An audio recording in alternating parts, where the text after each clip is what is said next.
Am I live? Wow, I was supposed to do the intro first. What's going on, everyone? It is your girl, Steph, and we are back with another episode of 49 Carats Podcast. I'm going to be breaking down what I saw today at 49ers Vikings training camp. Let's start off with this intro real quick.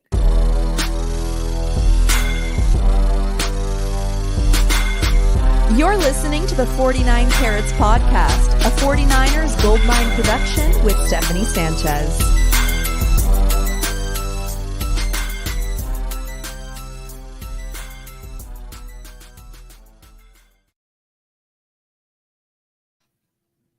All right, guys,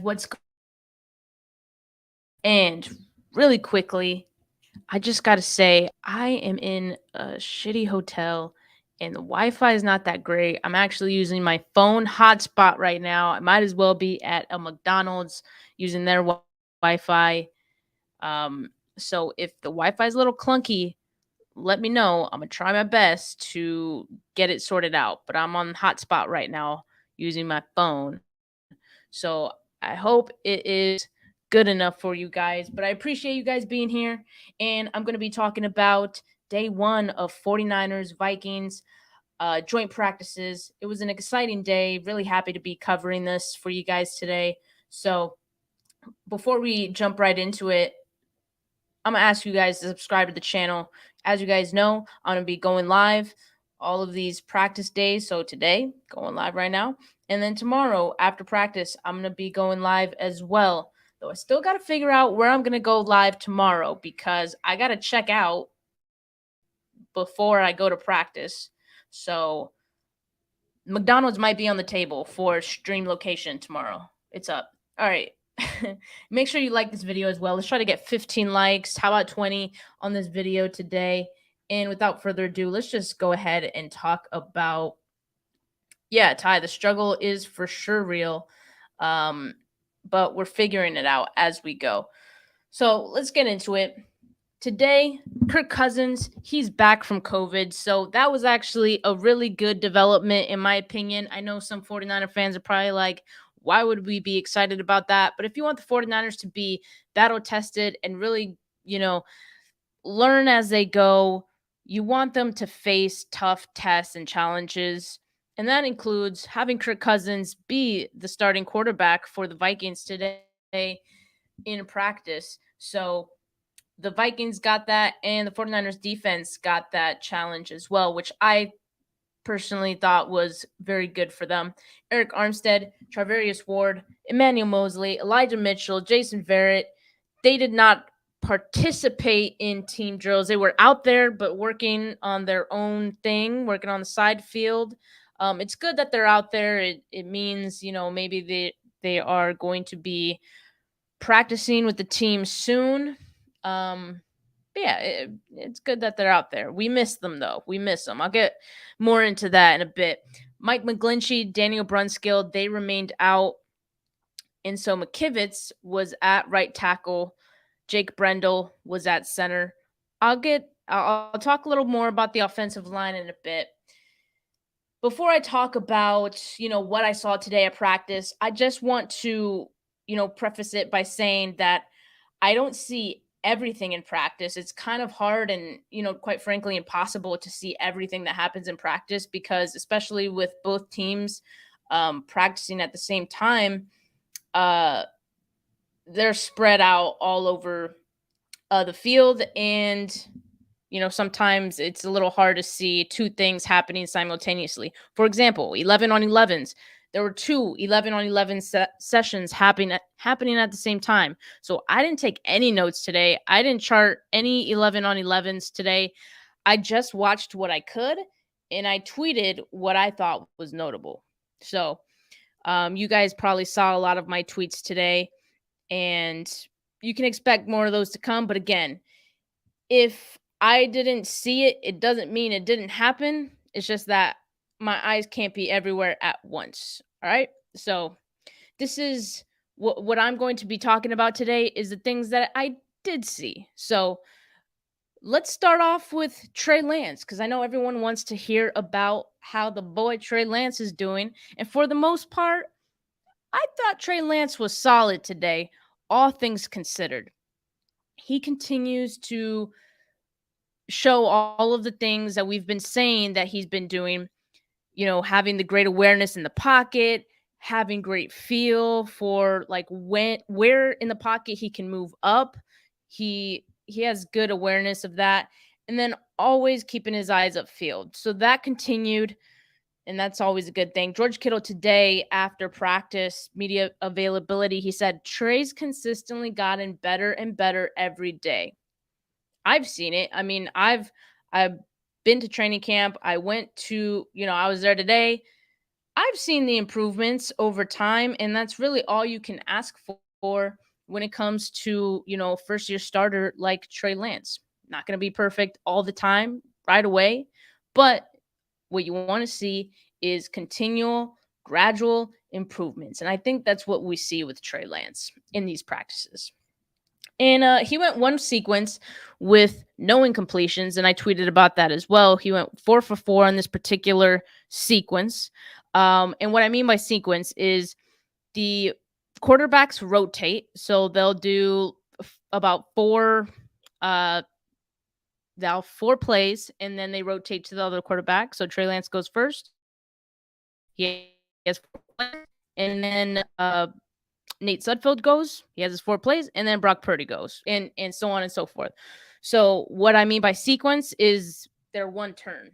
Okay, so Trey Lance had one sequence, one turn where he had no incompletions. Started off with the run play, I believe, and then he hit Brandon Ayuk, and then on the second one he hit Tanner Hudson. Both of those were over the middle, and then he connected with Jawan Jennings, followed by a catch by Deebo Samuel as well. So spreading the ball. I like it. He was hitting a lot of different guys today. He was 11 and 18 on the day. He had a spike, though, so that counts as one of them. So technically, if you want to count it as 11-17, sure, you can do that.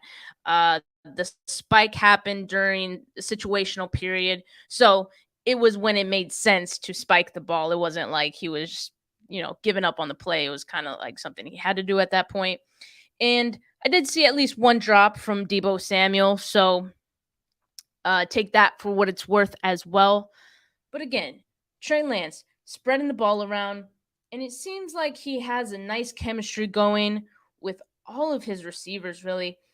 And it's nice to see that he's been connecting a little bit more with Deebo Samuel. I know I just mentioned the drop, and that's where, I'll just say that I still think they're working out the kinks a little bit, Deebo Samuel and Trey Lance, because Trey Lance, he threw it to him a little high.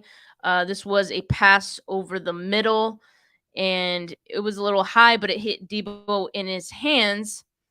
And I'm the kind of person that says, if it hits your hands, you can catch it. Like that. That's what I always think. Not everyone thinks that way, though. There's some people who believe that could have been a better throw. Some people believe it could be both. Like a lot of the time, I think it could be both. Certainly, it could have been a better throw from Trey Lance. It was a little high, but it also hit Deebo, and it's in his hands. And I think he should have caught it personally. But make of that what you will. You can count that as a drop, and you can count it as a bit of an overthrow. But Ray McLeod caught an almost identical throw on around the same spot on the field right after that. So again, like I don't necessarily think it's all Trey Lance. I think it's more so getting that getting those kinks worked out with Lance and Deebo, and being on the same page together. Because who knows? Maybe Deebo Samuel's not the kind of receiver who's going to catch those all the time, whereas someone like Brandon Ayuk is always going to be that guy. Ray McLeod, maybe he can reach for those. But Deebo Samuel, he's a different kind of receiver. There's some things that one of your receivers are going to do that, maybe your other one won't. So those are the kind of things that I think they're still trying to work out. But it's good to see that they're still connecting and they're, getting their chemistry built up going into week 1. I'm definitely not worried about it, by the way. So make of that what you will. But let's talk about this other receiver. This guy, this rookie, Danny Gray. The duo connected deep on a touchdown last week in the first preseason game versus the Packers.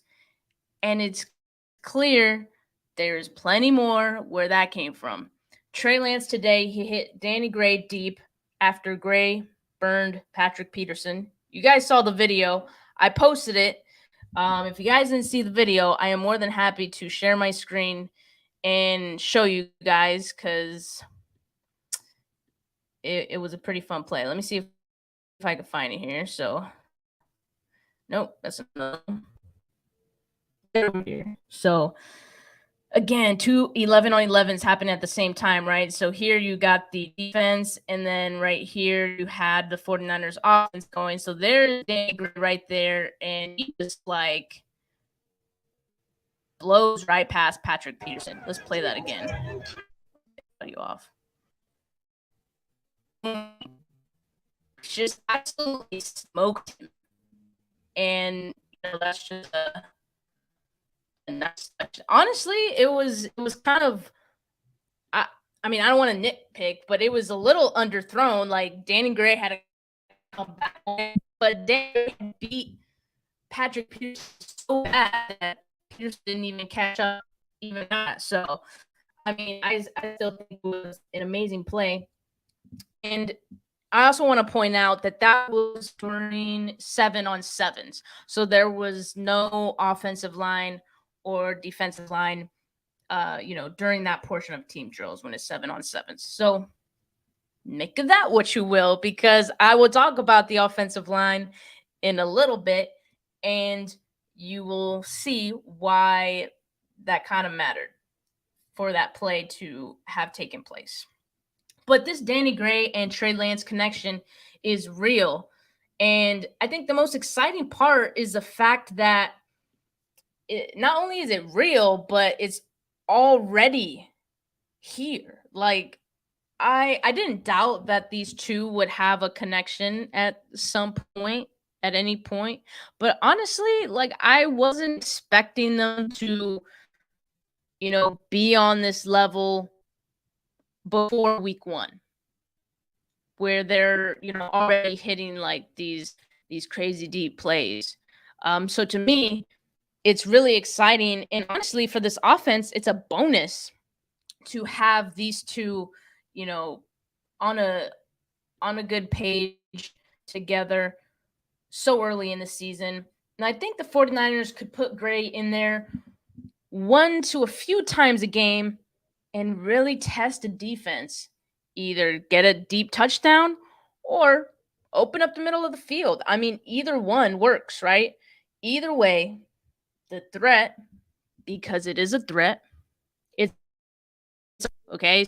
So, like, teams are already taking notice of this connection. So when they see Danny Gray on the field, that's going to add some pause to the defense. Like, whoa, we got to take into account this guy really quick, because there's a lot of burners out there, but at the same time, not every speedster is a threat, because not every speedster has the same connection with their quarterback necessarily, where I don't know. Do you guys know what I mean? Like, I feel like because we've already seen so many connections between Trey Lance and Danny Gray deep, I think it's a sign, and again, it's a threat to other teams that, hey, this could happen.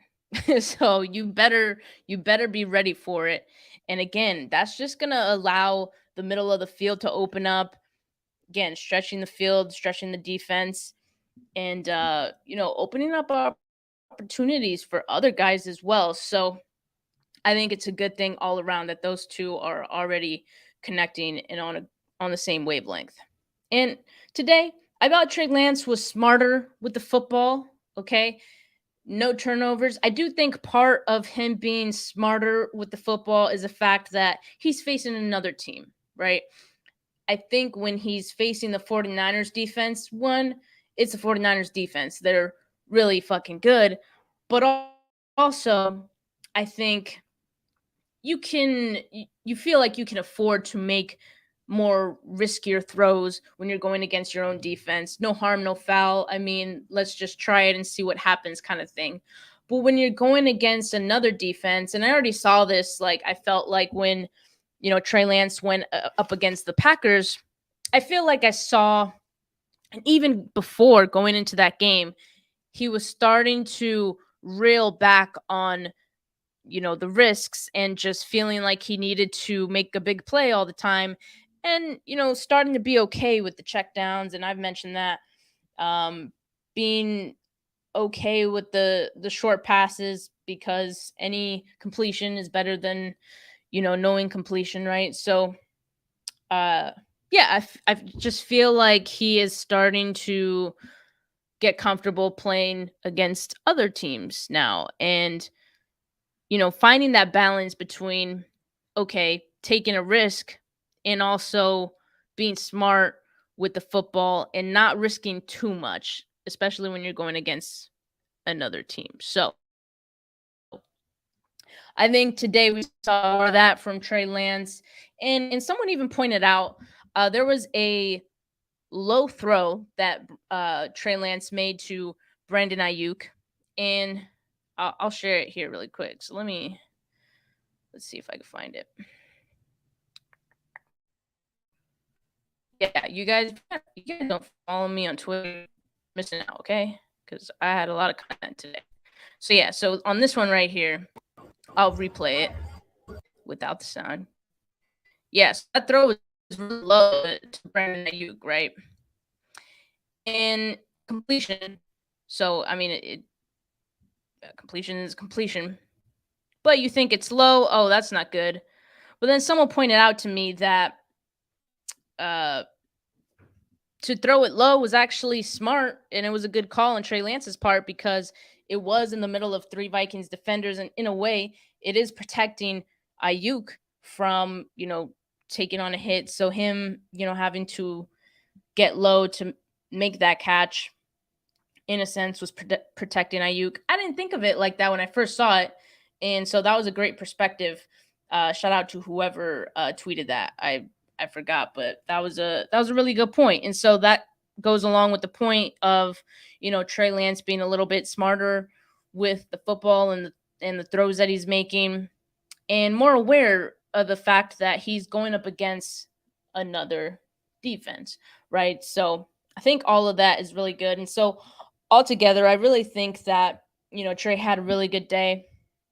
I even had Trey with a touchdown to Deebo Samuel in the red zone period, though I'm not sure if it was counted as a touchdown on the field. I tweeted that it was a touchdown, but I don't know if the refs on the field counted it as such. So I'm just clarifying that for you guys.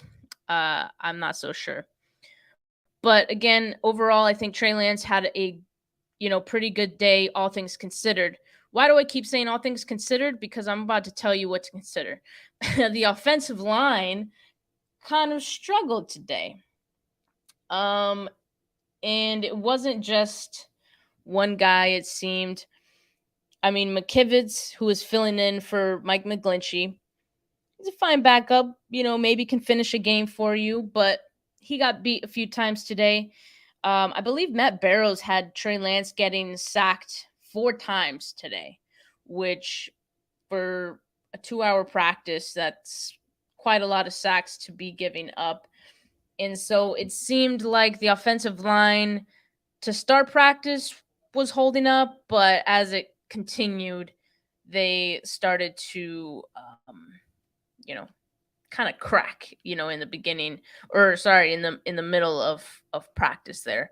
So, I mean, even Trent Williams surrendered a sack from Zadarius Smith, which you don't hear Trent Williams allowing sacks very often, right? So, I mean, but it also speaks to, how talented this Vikings defensive line is as well.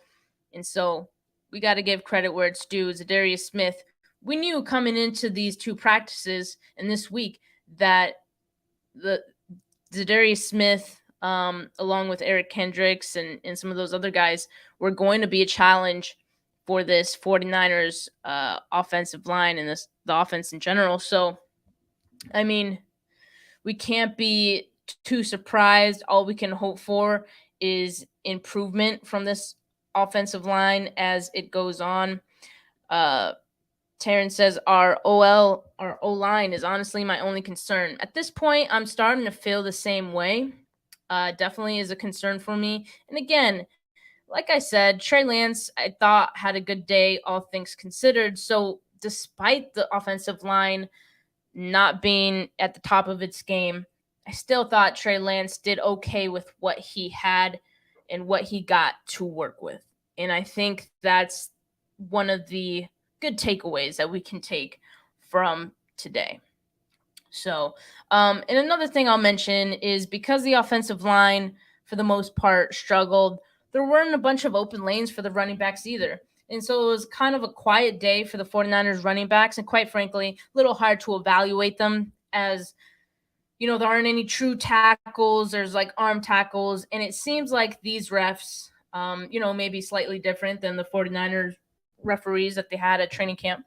These refs seem to allow the running backs to, you know, run for a little bit longer at times. So, you know, sometimes it seemed like giving them extra yardage, even though they didn't really probably deserve it. So, again, a little harder to evaluate the running backs today. And so I won't really talk much about them. Like I said, it was a quiet day from them. But I want to talk about the Vikings wide receiver matchups against the 49ers corners, because I think we all saw some of those videos as well. And you guys might be a little concerned, right? So, you know, let me just tell you guys what I saw. I saw all of the 49ers corners struggling against this Vikings receiver core. The Vikings have all their receivers healthy pretty much. Justin Jefferson, Adam Thielen. I mean, even KJ Osborne is a pretty solid receiver himself. So it wasn't going into this, we knew this wasn't going to be an easy task for these 49ers corners, especially considering the fact that the 49ers are short on corners. They don't have Charvarius Ward.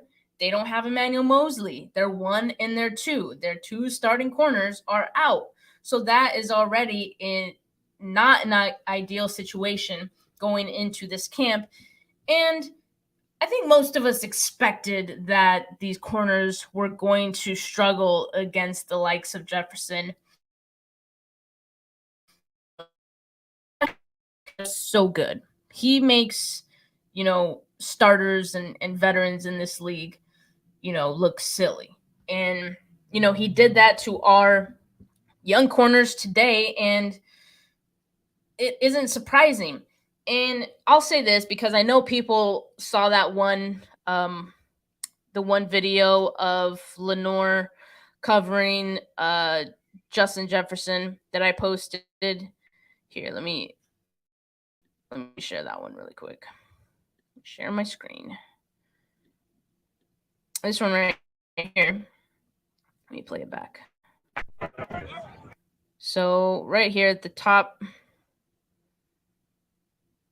I mean, this just looks like a bad rep from Diamador Lenore, and not his greatest moment. But again, this was a tough task. I see a lot of people responding and commenting on that tweet, and they're like, "Oh, well, Lenore's not making the team. Blah blah blah. He's gonna get cut." I don't know. He's not gonna get cut. Like I don't see Lenore getting cut. Like, why? I mean, I get the panic and I get the reactions, but he's not a starter, and there's a reason he's a starter on this team. So let's not all get surprised and upset when he doesn't have starter level reps going up against Justin Jefferson. Like, what else did we expect? One thing that Brad pointed out actually in his live earlier was that we didn't see a lot of Ambry Thomas today. And actually, I was really worried about Ambry Thomas, especially going into these couple practices, because he was getting burned by the 49ers receivers. So I could only imagine what Justin Jefferson would do to him. And I feel like I didn't see a lot of Ambry Thomas going up against Jefferson. And Brad pointed that out. And I don't know if that's a good thing, because we did see Dar Holman, who has been getting, some reps when Ward was out. But also we saw Ken Crowley, the corner that the 49ers signed last week. So newcomer getting reps over Ambry Thomas. I mean, that's not necessarily very good. And while I've always mentioned that roster politics is a big thing, and a lot of the times that roster politics prevails, even if maybe a player is not as good. This is only his third year. Yeah. So are they ready to admit that Ambry Thomas was a mistake? I tell you, I didn't see a lot of growth from Ambry Thomas throughout this training camp. And so, yeah, I mean, I don't know. Maybe they noticed that as well, and they are ready to start looking elsewhere. I don't know. I don't want to speculate too hard on that. But Brad pointed it out, and I'm repeating it to you guys as well, because I thought that was kind of interesting. So who knows? Ambry Thomas, he could be on the outside looking in. But again, don't want to speculate too much. We'll see if we see a little bit more of him tomorrow, perhaps. But again, with Charvarius Ward and Emmanuel Mosley being out, you would think Ambry Thomas would get a lot of reps. So make of that what you will. That's like the theme of the episode today. Hashtag make of that what you will. And so going back to Justin Jefferson, though, the Vikings, they like to move him around. And we saw the 49ers defense saw Jefferson in different spots today. And so it put some guys in difficult spots that they maybe wouldn't normally be in. So even safeties got put into some tough spots. There was one play where Justin Jefferson lined up in the backfield. And so Tarvarius Moore had to pick him up. And that was a tough task for him. And he, it ended up a big play for the Vikings. So, yeah, I mean, they like moving him around, and it works for them. So I expect that to continue through tomorrow's practice as well. And I just hope we're going to have some sort of answer for Jefferson, because he was looking unstoppable today. There wasn't anyone on the field that could hold the candle to Justin Jefferson. And like literally no one. He was money on the day. But the one good thing I want to point out about this secondary group, George Odom got an interception on Kirk Cousins. We definitely got to give some credit where it's due. And Brad had a video of that. I'm sure you guys all follow Brad, right? Better. All right, so here's a video of the interception on Cousins. Yeah, I mean, just nice awareness. He had his head turned. And turning your head is important. And because I saw there was one play, Tariq Castro-Fields allowed a catch. He actually was like in step with the receiver. He was there. Nice coverage overall, but you kind of have to turn your head and see if the ball's coming. Had he turned his head, he could have probably made a play on that ball, but he didn't know it was coming because he didn't see it. So, George Odom right there, turning his head, having good awareness, and was able to get the interception. Let's see. Let me get to some of these comments really quick. You guys are yeah, you guys have a lot of comments. Sorry, I've just been like going off over here. Haven't even had a chance to. How's my Wi-Fi doing? Because as I mentioned when I started, I'm on hotspot using my phone hotspot from my Wi-Fi right now. So I hope my connection is okay. I appreciate all of you coming on, by the way. Make sure you subscribe, make sure you like this video, and ask some questions. I mean, if there's someone that you're curious about, go ahead and hit it up in the comments, and I'll let you know if I saw anything from them. Right on, Ty. I mean, I try to, tweet as much as I could today. The Vikings people were a little more lenient on the filming and having your phone out more so than the 49ers. So I was able to get some tweets off in real time, and I appreciated that. Right on, Khalil. I have more for you guys tomorrow. Let's see. Ty says all throws are 100% accurate. Sometimes a wide receiver needs to make a play and bring it in. This was going back to what we were talking about earlier with Trey Lance and Deebo Samuel. That, discussion of was it an overthrow or should the receiver have caught it? And yes, as Ty says, he believes that it's usually a 100% accurate pass, and the wide receiver, if they get their hands on it, they better catch that thing. Oh, he said all throws aren't 100% accurate. Sometimes the wide receiver needs to make a play. Yeah, I agree. I think Deebo Samuel needed to make a play on that one. What's going on, Taryn? What's going on, everyone? I appreciate all of you guys coming on, as I mentioned. Danny Gray, you guys are all excited about Danny Gray, right? Yes. Ooh, we got some nicknames for Danny Gray. Taryn says, Danny Greyhound. I like that. But buses are kind of slow. Buses are slow. They be in the slow lane. So I don't know. I don't know if I like that one. It's not as accurate.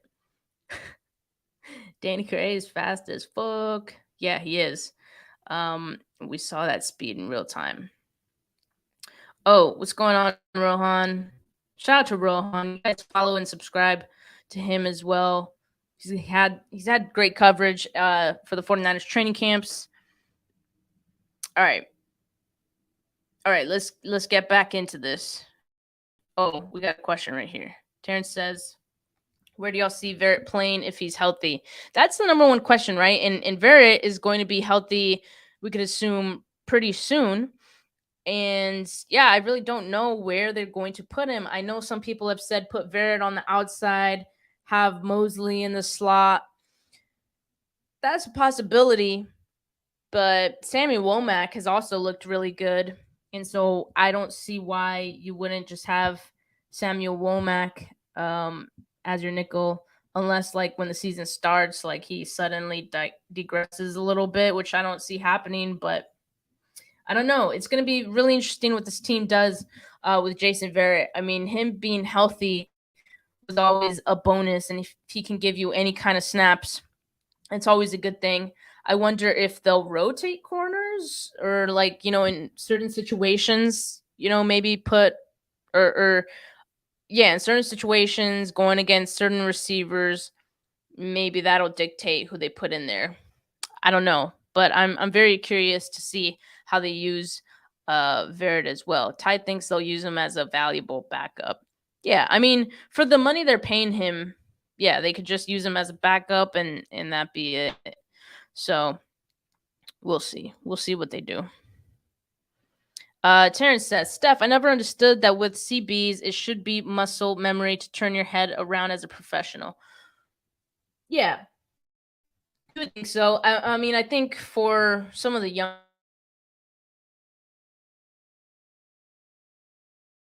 maybe you don't really know when to turn your head. I'm not going to pretend like I know. I've never played cornerback in my life, so. But yeah, I would think that's should be a second nature kind of thing, but I don't know. Ty says, I hate it when CBs don't turn their head. Like, what are you playing, the air? Well, they're looking back at the receiver, but the receiver's looking for the ball. So, I mean, I think like at some point they got to turn their head too. So, Khalil says, Steph, did you watch any of our defense? How did Hufunga look in coverage? Was Omenahue out there? Yes, as much as I could, I did watch the defense. Although I will say, when the first team offense was out there, my eyes were on the first team offense. And so at times, offense took priority over me looking at the first team defense because I'm not worried about the first team defense, you know? So I feel like I've seen everything that I need to from that group. In terms of Talanoa Hufanga, I didn't see too much of him today, as in like I wasn't paying a whole lot of attention to the first team defense, so I didn't really like notice Hufanga, which is probably a good thing. I mean, I didn't see him getting, like exposed or anything like that, but I also didn't see any, big play. And again, as I mentioned when I first started the stream, just because I didn't see it doesn't mean that it didn't happen. My eyes just can't be everywhere at the same time.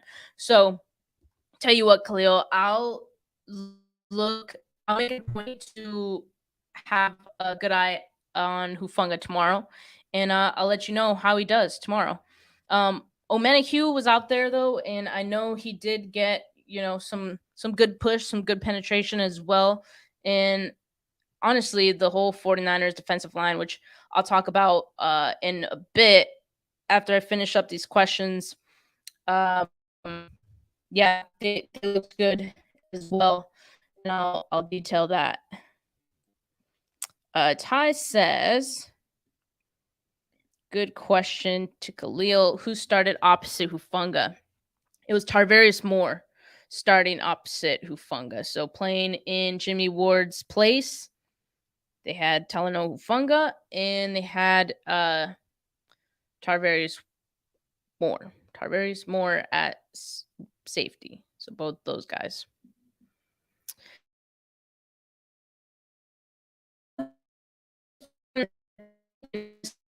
Note, right? And I just want to say that these guys, they were out there. But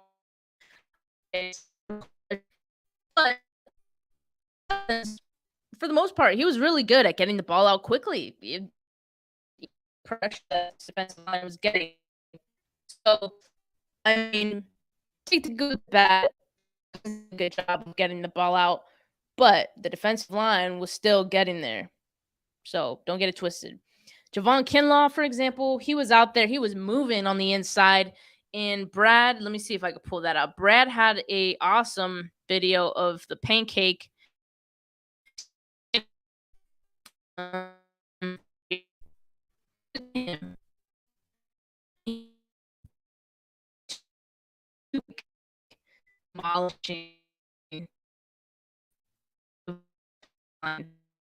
He's just playing with a lot of tenacity. Week one, and when it starts counting, like him play a full game,